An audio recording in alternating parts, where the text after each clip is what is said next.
Hi, my name is Paul Willison. They know me as the Blind Farmer, and that's the name of my corporation. I'm in Brunswick County, Virginia, in Warfield, and we are in the middle of what I call the heart of the farm. This alleyway here leads to almost all my pastures. We're raising about 150 head of sheep right now, some hogs, chickens, and greenhouse and that type of thing. But if you look back that way, that's where my big pond is. And the little pond I talked to you about, I gotta get oriented here, Okay. is right there, okay? So the gate we came through here is pasture 1. And you wanna walk some? Yeah. Okay. Yeah. Come on up here. And I'm totally blind. I've been totally blind since I was 14 years old, 1967. Oh. So now we're at pasture 2. So we don't have any sheep in this one right now. We've been moving them around. We'll walk down here. Hey, Claudia, I hear your voice. So what inspired you to get into agriculture? I grew up in southeastern Virginia in Back Bay area, Virginia Beach. Yeah. And they did truck farming. I was a poor boy. Worked in the fields starting at 8 years old, picking potatoes, green beans, string beans, squash, cucumbers, sweet corn, graded everything, worked along, so it's in my blood. And when I moved to Pennsylvania, started my business, I had 70 acres there, had goats and chickens, and got hay in, all that kind of stuff. And I had a buddy up there who has a farm that was built in, his barn's on the corner of it says 1768. So I just love this. I mean, sheep are my favorite. Yeah. I've done hogs. I've done hogs, goats, cattle, sheep, and out of all of it, I love my sheep. Yeah.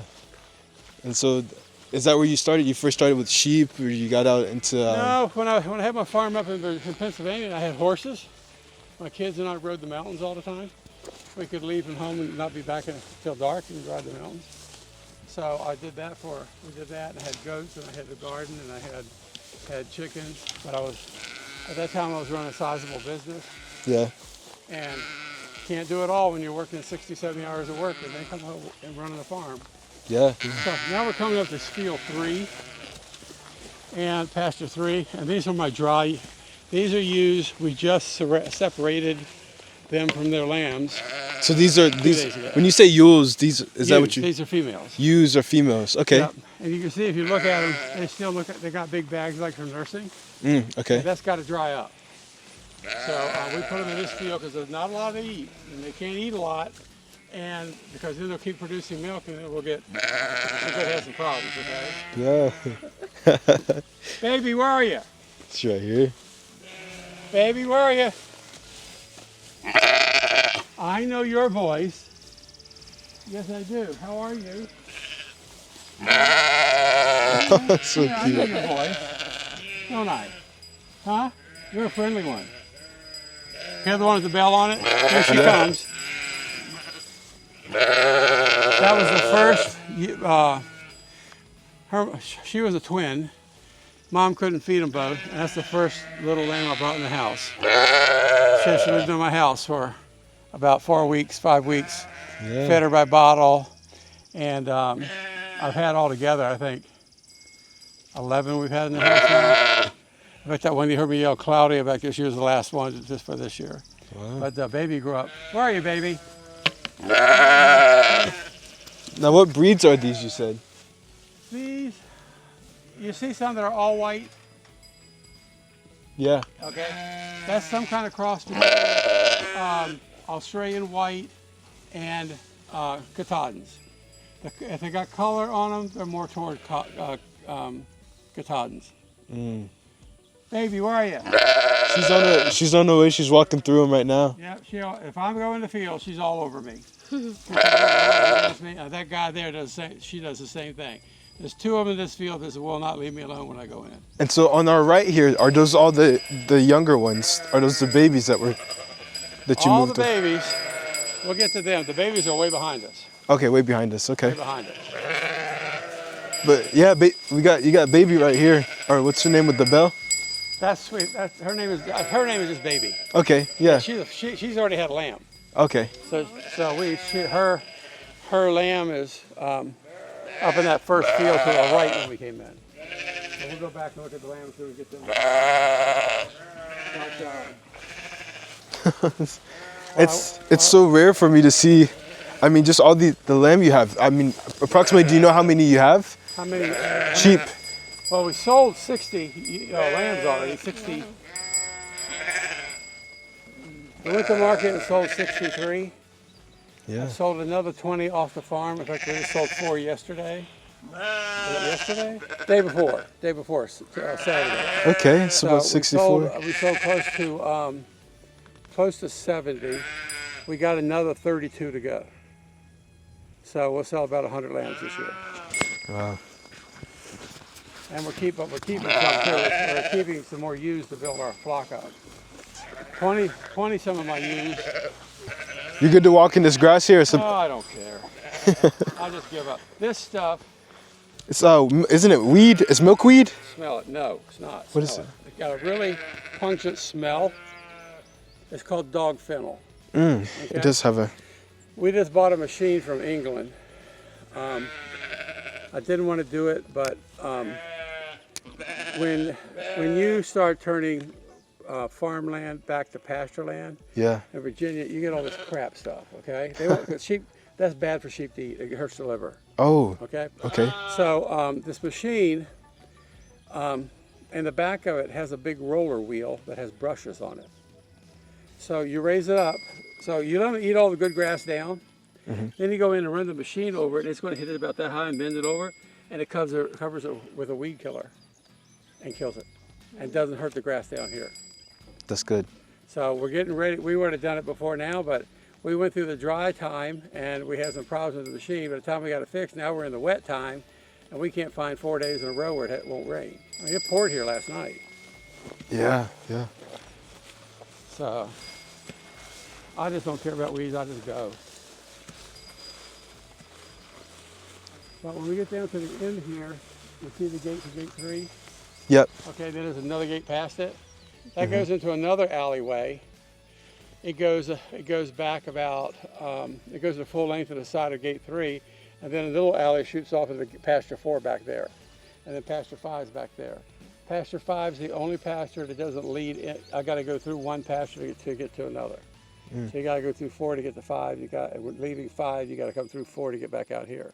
Eat it down, but don't munch to the ground. Okay. Okay. So our seed just needed water, and it's coming back, but even during the dry times the weeds grew. They just grew. So, we have pasture 6, 7, 8, 9, and 10. We got sheep in 3 of these pastures. Okay. Okay. And we got a group of 26 bred ewes. Then we got a bunch of ewes that are not bred. And then we got a bunch of those ewes we just sold those, so we're drying them up. Yeah. We'll dry them up and we'll put them out. We'll hopefully have them bred in September. And then we'll walk back up here. Go and take your shoulder. Okay. Yeah. Left shoulder. Okay, so walk on back up to the gator. And we'll go to field 10. There's been a lot done here in 5 years. We've done a lot in 5 years. Yeah. And the hardest thing about farming is infrastructure and equipment, because it's so damned expensive. I mean, it's just expensive. Yeah. And so, I mean, but you're listing those as assets, like working with the Stefania at our firm, like being able to list all the equipment, get depreciation on it and list it, right? Oh, so, I know. I've run businesses my whole life. Okay. I came out of the University of Virginia. First blind person to graduate McIntosh School of Commerce in '78. Wow. I worked as a commodities broker for Wheat First Securities for 3 years. Yeah. My wife at that time wanted to move back to Pennsylvania, where she came from. So I went and started Olson Temporary Services in Allentown. And when I sold out, I was doing close to $18 million a year in sales. I had 8 offices, 35 full-time people, and 6,000 temporaries working for me. Wow. So, for real? Yeah, I worked hard. I worked very hard. And so, yeah, just Working hard is how you get here. This country is the country, if you want to get ahead, yeah. is here. Not anywhere else, here. Do we have some bad things? We do. Do we have a lot of good things? We do. But if you want to get an education and want to get ahead, you can do it. I worked my way through the University of Virginia, paid my way all the way through. To figure out a business plan. I mean, so your years in studying and just with being in school, you realized that you're a passion in agriculture. How did you find that? When I was in my second year at UVA, I went over to the ed school and I said, I want to take aptitude tests. I want to see what my interest was. Yeah. Every time agriculture was number one, okay? So I knew that as a blind person, nobody was going to hire me. So I went to the business school, talked to the dean. I was stupid. I was too young and dumb. He goes, well, if you can pass economics and accounting, we'll take you in. I passed both of them. Okay. I shocked him, so he passed both of them, and I went so I did that. Went through 52 interviews, got turned down 52 times. Wow. Okay? I had a B+ average. I wasn't the best student, but I was by no means the worst student. No, that work ethic is what you had, that drive I mean, you kept doing this to kind of get into agriculture, find your passion and everything. Well, a guy named James Wheat, day before I graduated, knocked on my apartment door, and he came in and sat down, and James Wheat had lost his sight when he was going to Virginia Military Institute. And when he came out of college, his dad had a 3-person, 1-room stockbrokerage firm. And James went into it. By the time I knew him, they had almost 40 offices in 3 states. And he said, Paul, I've been hearing all about you. I thought, I had no idea if anybody had their eye on me. Yeah. And he said, have you thought about working? He said, I'd like you to work for me. I said, I don't know. I said, I'll be honest with you. It's not what I planned on doing. So he says, don't worry about it. Here's my card. So 3 months later, I could not find a job anywhere. I was married. I had a kid. And I thought, I got to go to work. So I went to see James Wheat and worked for him. And what I did was, do you know what hedging is? Hedging, is that like almost like bush hogging or something? No. Hedging is, let's say you're a corn producer. Okay. And you know that your cost in corn is $3 a bushel. And on the Chicago Board of Trade right now, corn is being traded at $4. So you know if you can lock that $4 price in, by the time you get to harvest time, you've made a profit on at least a portion of your corn. So I went to farmers and taught them how to set up hedging accounts so they could lock in a certain amount of profit at a certain level on a portion of their crops each year. Wow. Corn, soybeans, soybean meal, pork bellies, cattle, feeder cattle, and that's what I did that. And then I had some speculative accounts also. So I did some hedging accounts. In fact, I did some in this area at that time. Yeah. Some of the big peanut farmers down here. Wow. So I did that for 3 years, and then met a guy that I got interested in. I wanted to do something in personnel, collective bargaining, and I found out about temporary help. You know what temporary help is? Like manpower? No? No. Company needs 5 people today. They call a company and say, we need 5 people who can do this. You send them 5 people. Okay. Okay? So I did that. Started my first office in 81, sold out in 96, went into supplying nurses, doing the same thing, temporary nurses over 3 states till 2012, went through a divorce, lost it all, had to start all over. So, but now I've gotten to where my heart is. Yeah. This is my heart. I mean, when I walked into my house, the house was gutted. Holes were in the floors, they're working on it, and I walked in there and I knew that was my home. Wow. Now my wife didn't know that was her home, but I knew it was my home. Yeah. So I know God sent me here. I know I'm supposed to be here. And since I've been here, I've been blessed. I mean, look at everything that's happened in 5 years. Yeah, I mean, it's amazing. It's amazing that you even say this. Yeah. But I will say that Small Farm Outreach put me in contact with the right people, and I went down different roads after things, and it just happened. Are the bugs bothering you guys? Yeah, they do. No, it's just hot. No, the bugs are bothering me. They're in my eyes. But so I feel very blessed. I mean, I feel very blessed. But I'm just out trying to find more grants. I need a barn, and I need a sheep handling system so I don't get hurt. These sheep look calm, but when you get them all together in a small area, and you got to start handling them and moving them around, I've been knocked down 4 or 5 times. So a sheep handling system I need, and a barn I need. So I'm looking at those 2 things next. Well, I'm not sure where it's going to come from, but it'll come from somewhere. Yeah. God's provided this far, Yeah. so He'll provide something else. This is beautiful. I mean, just as you talk about where your heart is, and we're standing right here in the middle of the heart of your farm, I think it's really beautiful. All that you And listen out here. Yeah. You don't hear God in this world because it's too noisy. It's not noisy out here. Yeah, Darrell Tennie. Yeah, he was here in South Hill talking about how to set up a business plan, how to do your accounting, all that. So I listened to him. So 2 things we did was he told me we should set up multiple corporations. Well, I got 2. Okay, the sheep is under 1, and the rest of the farm is under something else. Okay. Okay. So, and we're probably going to go to a 3rd at some point down the road just to protect assets. Yeah. So, but that's how I got turned on to you guys. I sat through a class and listened to him, and Stephanie has been really good. I really enjoy working with her. She's good. She follows through, and that's all I can ask. So, I've had a good relationship so far. Well, we appreciate it. This is a beautiful relationship that you've invited us out here to the farm. So this is where all of our lambs are right now. Our lambs are the newest ram that we bought, and a couple other rams. Wow, and you got these from where? You said the ram came all the way from... The one ram, everything else we raised here ourselves. We bought an original flock of about, altogether it was 67, I think. And then that was 2 years ago, and we just keep increasing the herd by raising our own here. You went, so pasture land and raising these sheep, you chose that market. Why did you choose that market? What, is it out of personal interest and you wanted to just try to raise them, or?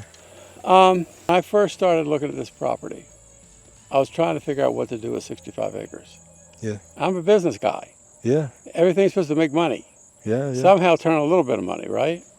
So I was sitting at home one day. The house was just there. In fact, it was before my wife had come down here. We moved here February of 21 in the middle of an ice storm.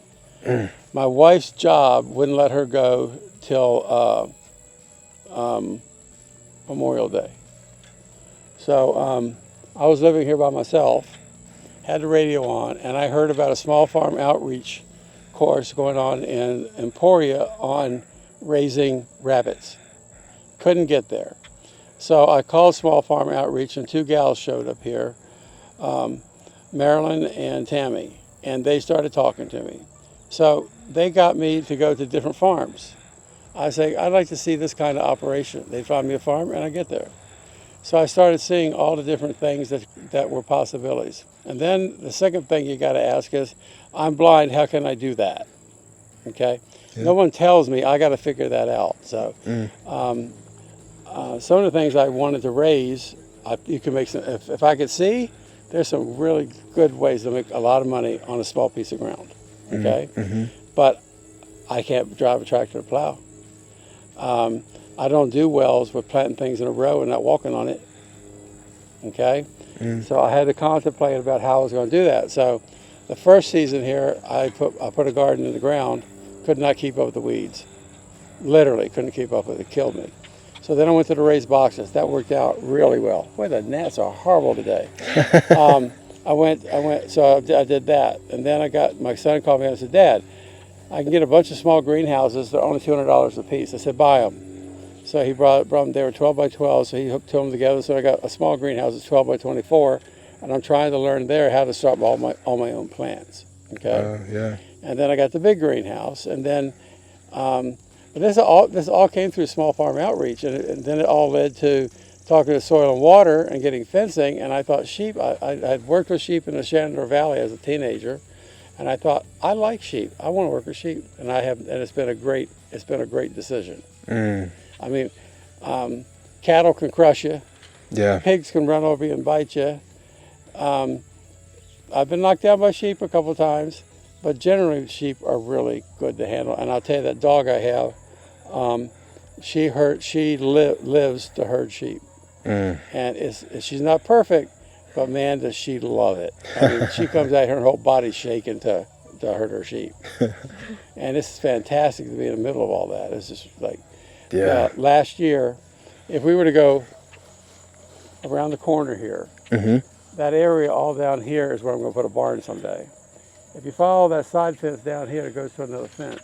Yep. To a gate, okay? I see it. Yep. And that's field 11. So one day, last winter, we were in here and we had taken grain over there, and I was feeding the sheep. A ewe ran up, and I got told, oh, that one's got a nose sticking out of it. And another one ran up, and that one had feet sticking out her bottom. They ate their food. They came back, laid down 5 feet from each other, and gave birth in front of it. Wow. Now that's pretty exciting. That is. And then sheep, I don't know if you've been around them enough, but when the sheep has a lamb, and that lamb gets on its feet, mom is there and just making low groans, low bass, and they're talking back and forth, and they're bonding.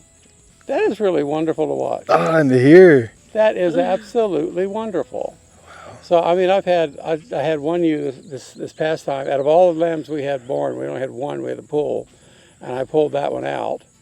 And I mean, I had that little lamb in my hands 30 seconds after it's born, and that's pretty darn cool. It is. Can't do that with a cow. I've pulled calves. You can't do that with a cow. Can't do that with a pig, but you sure can do it with a sheep. Yeah. Sheep are wonderful. I just love them. Yeah, that's beautiful. That's amazing to hear. Yeah, but we had a lot. This past winter we had.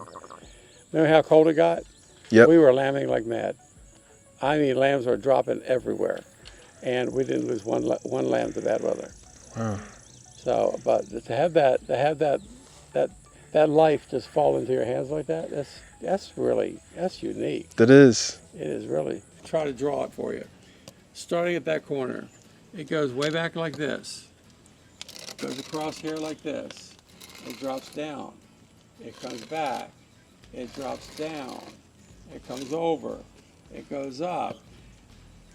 These old Virginia farms, Grandpa, great-grandpa used to give a little bits of piece of land away to relatives. So across the front here, I got 4 acres out of the front here that's not mine. And then it comes straight across like this, drops down.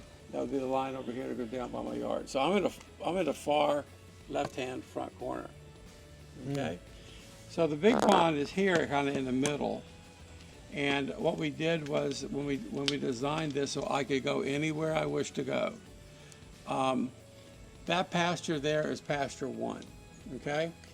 The one with the sheep, correct? No, the first one here. There's no sheep in it. Okay, I see it. Okay. The second pasture, the third one back has sheep. Okay. Okay. We've been moving them all around here recently. We actually separated lambs from ewes yesterday, and we put their moms in the worst piece of ground right now because we need their bags to dry up. Okay. Okay. So the property is shaped like this. In the middle of the property, from the big pond back toward the little pond, I have an alleyway here. It's 32 feet wide. Pasture 1 is here. It empties into it here. Pasture 2 is here, empties into here. Pasture 3 is here, empties into here. Wow. And then I have another alleyway back here, going that way, gets me into pasture 4 and 5. And when you come back up to that alleyway, on the right-hand side of the alleyway, I got 6, 7, 8, 9, 10. And then I got that other one over there, which is 11. So I got 11 pastures altogether, but they're set up so that I can physically go anywhere. Nice. And you can rotate your livestock, correct? Yeah. Well, this year the whole big plan was we were going to be doing rotational grazing like mad.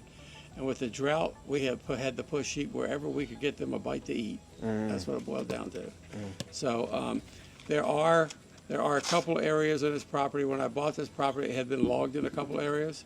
So we push them into the cutovers because there's a lot they can eat in a cutover. And then on the far side over there, there's a Sadie. Are you real hot, sweetheart?